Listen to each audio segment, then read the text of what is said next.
Welcome to or welcome back to How to Change the World, a podcast for people leading change in their work, lives, and community. Here we explore everything you need to drive meaningful impact on the local level and equip you with the inspiration and tools you need to make change. I am Catherine Alonzo, and I am so glad that you are here with us today. Today, we're talking about storytelling tools that you can use in your communications, and really with a focus on the trying times that we're in and some of the storytelling tips that you can incorporate into your internal and external communications. Before we dive in, though, I want to take a quick moment to ask for your help. If you find value in our conversations, please consider leaving a rating and review on whatever platform you listen to the podcast at. It really is the best way to help others discover the show and join this growing and fantastic community of changemakers. And if there's one thing that we can all benefit from right now, it is more community. Speaking of reviews, I want to share one we recently received from KDJAZ87. They wrote, "Thoughtful conversations with inspiring people. Something always sparks my imagination. A great resource for those working to make change." Thank you so much. It means the world to us to know that these conversations are sparking your imagination and supporting your work. And thank you for being such an incredible part of our community. Now let's get into today's episode. As we step into 2025, it's impossible to ignore the uncertainty that so many of us are feeling. This new presidential election that we don't want brings significant challenges, raising fears about the threats faced by vulnerable communities. And it is one of our most incredible responsibilities as change makers to be able to effectively communicate with our members, with our clients, with our customers, with our teams, with our communities. Storytelling has always been one of the most powerful tools that we have. Story is how we understand ourselves. It's how we understand our relationship to each other. It's how we understand the world and our role in it. I think that our world is largely what it is today because of story, and that story is one of the most powerful tools for creating the world as we want it to be. It's why I do what I do for a living. It's why I lead Javelina, and it's why at Javelina we love working with our clients to be able to develop their most powerful, effective story so that they can create change in their communities and in the world. And now this is truer than ever before. Storytelling is one of the most powerful tools we have at a time right now. And today I'm going to share 4 types of stories that you can incorporate into your communications this year to help you inspire, educate, and lead with impact. These are 4 kinds of stories that really should always be a part of your communications. But my hope is that something here today that you maybe are not using or haven't used recently, or maybe you haven't used before, that you can communicate to and incorporate to really be able to elevate your storytelling and your communications efforts. Number 1 is to adjust your storytelling and your messaging to the current reality. The first type of storytelling is really about meeting people where they are. And this means telling stories that reflect how people are feeling right now. And a lot of people right now are feeling angry and scared and really fearful for the future for themselves, for their communities, and for the people that they love. It is vital to educate your audience about what is happening, who will be impacted, and how. So, for example, if you're working in climate change, sharing a story about a family experiencing extreme weather and what that means for their future. When people feel seen and understood, they are more open to learning and engaging with your message. Also, make sure to be sharing data. Sharing statistics about what is happening and who is being impacted helps equip people with the information they need to understand the issue and share it with people in their own lives. And so you do want to be confronting the reality that we are facing and incorporating those challenges into your messaging and your storytelling. Number 2, and number 2 goes really hand in hand with number 1, but number 2 is to tell stories about the vision. So I just told you that it is vital that you're telling stories about the current challenges, what is ahead, What do we think we are facing, and how might it impact the people that you serve and our wider communities? And that is really vital. But you cannot do that without doing number two. It's simply not enough to highlight the challenges. We also need to inspire hope. You simply must be telling stories about the world that you are working to create. This one is so, so important. What does success look like when your mission as an organization is realized? How will life be better for people if you achieve your goals? By painting a vivid picture of the future that you're striving for, you'll motivate others to join you in building it. Hope is the currency of the change maker.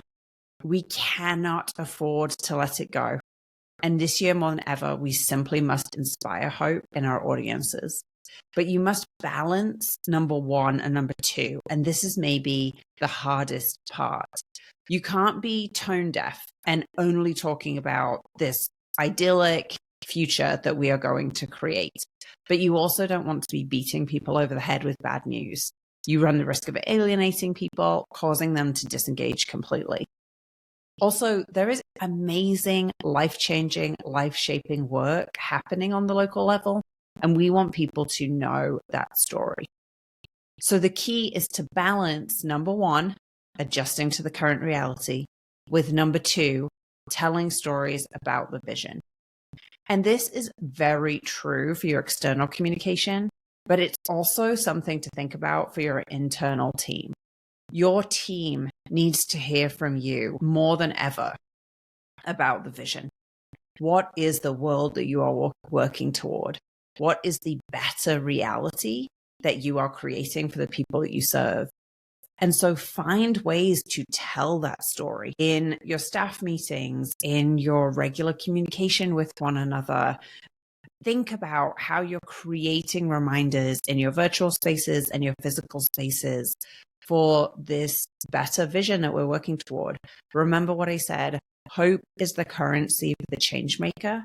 And you simply have to be telling stories at the moment that reconnect people to that. So number one and number two are really a sandwich. One, you really have to adjust to the current reality. And two, do not lose sight of the vision you're creating and make sure that you're reminding people of that better world that we're working toward. Before I get on to number three, we are going to take a quick ad break. And then I'm going to tell you one of my very favorite storytelling tips, which I think could kind of transform how your conversation's going at the moment with very little effort. Okay. At Javelina, developing and telling stories that create change is our bread and butter. It's why we get up in the morning, and if you are a nonprofit seeking to create change, we would love to help you do just that. We provide purpose-driven branding and marketing services to help change makers like you tell your story, maximize your impact, and build strong connections with your communities. We know that you have an incredible story to tell, and we want to help you tell it. Head to javelina.co to check out our services and schedule a free consultation today to find out how together we can change the world.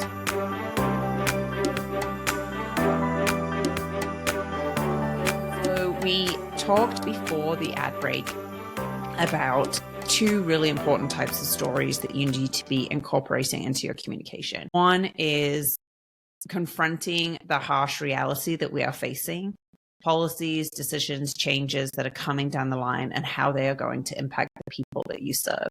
But two, stories about the vision, the world we're creating, the better tomorrow that we're fighting for.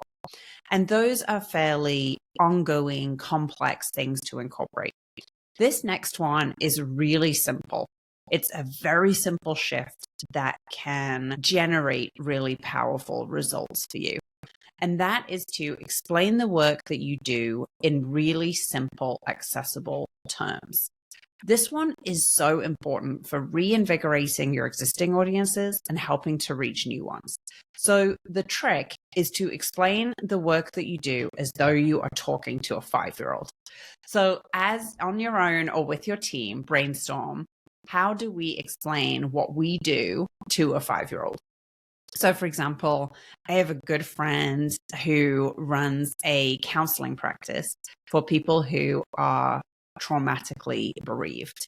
And I asked her once, how would you explain your work to a 5-year-old? And she said, I help people with big feelings so that they feel supported. And this is just such a powerful, vivid, beautiful description of the work that she does, and quite different to the way that we explain our work to each other in adult grown-up settings. And the thing that's really beautiful about that is it stands out when you are meeting new people and telling them about your work. Simple language like this makes your mission clear. It makes it relatable. It makes it stand out. So I want to invite you to try this. So first of all, talk with your colleagues, or even just think for yourself, how would I explain my work to a 5-year-old? And the next time that you are meeting somebody new and they ask you what you do for work, instead of saying, I'm the CEO of this organization, or I work in communications at that organization, tell the description that you would tell a 5-year-old. So for example, myself, I'm going to do this challenge too. The next time that I'm at a setting where I'm meeting somebody new and they ask me to do what I do professionally, I'm going to say, I help organizations tell really fun stories so that they can change the world. And I guess that whoever I say that to is going to be intrigued and they're going to say, what? Tell me more. And the thing that's really powerful about this is it just breaks through the noise. It helps you reconnect with your existing audiences, and it helps grab the attention of new people. And your work right now is so vitally important that you need the attention of new people. So try out developing your description for your 5-year-old and then use it. Use it in your introductions, use it on your website, use it in your outreach, and see what happens. It helps to demystify your work and invites more people to engage. And at the very least, it'll make you and your team smile for a little bit. And that is really important too. And if you have the opportunity to actually test it out on a 5-year-old, I would love to hear how that goes. So number 4 is to tell stories about individual people. You cannot forget the power of individual stories. Yes, we are all focused on creating mass change. That's absolutely what we want.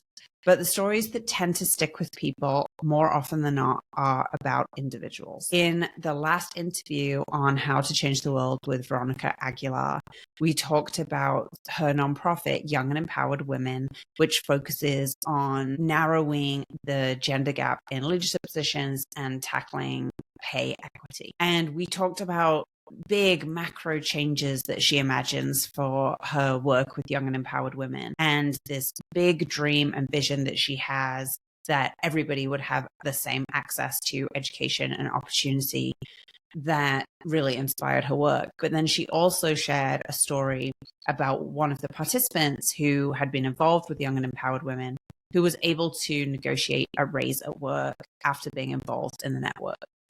And this individual story, it really stuck with me that, yes, we're talking about macro systems level change, but that individual person who had the ability to make change in her own life because of Veronica and because of young and empowered women, that is so important. And one of the reasons, if not the reason that is so important, is what I was just telling you about hope being the currency of the change maker. Hope comes from lots of places. But at the moment when things feel so overwhelming, hope more often than not comes from the individual. It comes from small, local level change, person by person. It's easy to think that it's not enough, but you tell that person that negotiated their salary increase and has materially changed their life that it's not enough. You need to focus on those individual stories and tell them to the world and tell them to your team, because those are the changes that help to keep people motivated, keep them on track, and keep them hopeful. So to recap, the 4 storytelling tricks for these really terrifying times that we're in is to 1, adjust to the current reality and meet people where they are. 2, share stories about your vision for a better future. 3, explain your work in simple, accessible, works for a 5-year-old terms. And 4, highlight individual stories of change. These techniques will help you connect with your audience, inspire action, and make an impact in 2025. If you are thinking, how do we even meet this moment and tell people what they need to hear, try one or more of these things. I would love to hear your stories of incorporating these things and what they make possible in your communications. So you can always reach me either in the comments on the platforms that you listen to for this podcast, on our social media channels for Javelina, or email Catherine@javelina.co. I would just love to hear from you what you thought of these ideas, whether you have incorporated them, and maybe you have some own storytelling tricks that you would love to share. I'd love to hear them. Thank you so much for joining me today. If you found this episode helpful, I would so appreciate it if you would share it with your friend or a colleague who might need these storytelling tools as well. Do not forget to subscribe, rate, and review How to Change the World. Your support means absolutely everything. And more importantly, thank you. Thank you for the work that you do. Thank you for showing up day after day after day when things can feel really lost. I know how difficult it is, and I am so, so appreciative for you, for your efforts, for your passion, and everything that you brought into the world. Until next time, keep driving change, and remember, your stories have the power to transform our terrifying times into moments of hope, which will translate into years of progress. Until next time, when I cannot wait to share another story of change, have a great one.